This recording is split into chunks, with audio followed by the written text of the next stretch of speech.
Hi, third graders. Today we will read Chapter 4, The Balance of Nature.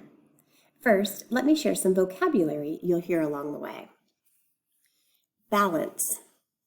In nature, the maintenance of populations in the proper amounts and conditions.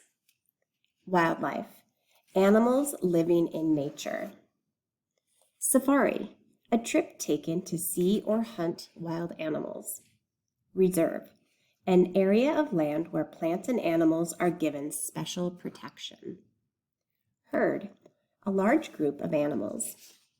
Wildebeest, a large African antelope or deer-like creature with long curving horns. Acacia, a small tree that has yellow or white flowers. Rely on, depend on or need. Upset, to interfere with. Gazelle, an antelope or deer-like creature that runs very fast. Extinction, a condition in which a kind of plant or animal dies out completely. As I read Chapter 4, please read along with me. Here we go. The balance of nature. This photo was taken in Kenya, a country in East Africa. Kenya is famous for the wildlife on its grasslands. When people visit Kenya, they often go on safari to see the animals. A large portion of Kenya is part of the Mara National Reserve. A reserve is a protected area of land. People are not allowed to build towns or major roads there. The land is set aside for nature, especially the animals. Most of the Mara is open grassland, known as a savanna. The land is basically flat, with gentle rolling hills. There are some trees and bushes growing in the savanna, but it is mostly grass. In many ways, the savanna ecosystem is like any other ecosystem. There are food chains, with producers, consumers, and decomposers.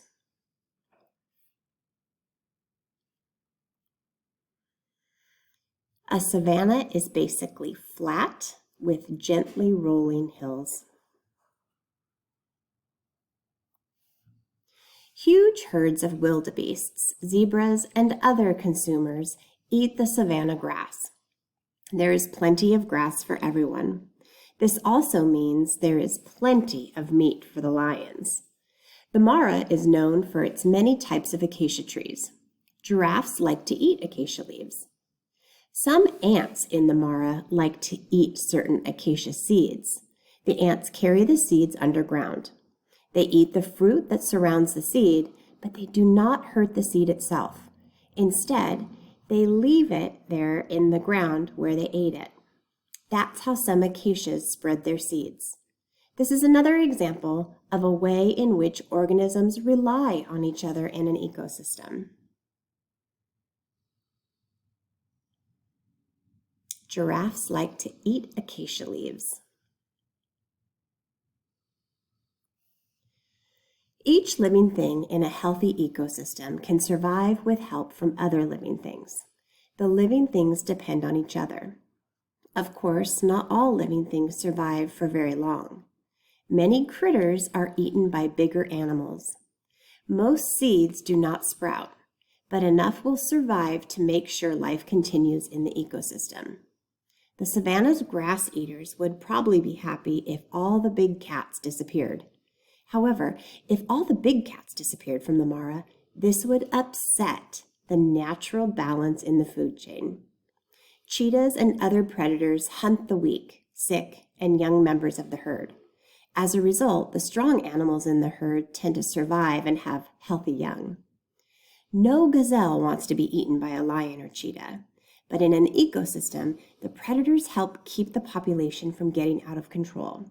If there were too many gazelles, then all gazelles might have trouble finding enough food. Cheetahs help make sure there aren't too many gazelles. A cheetah is a predator. The grasslands of the Mara National Reserve seem to stretch on forever. It is hard to imagine anything bad ever happening to upset the ecosystem of this vast, beautiful land. But if nothing bad ever happened, then the government of Kenya would not have bothered making this a reserve. Many animals were illegally hunted to near extinction. The people of Kenya had to set the land apart in order to protect the ecosystem and all the animals in it. Open grasslands.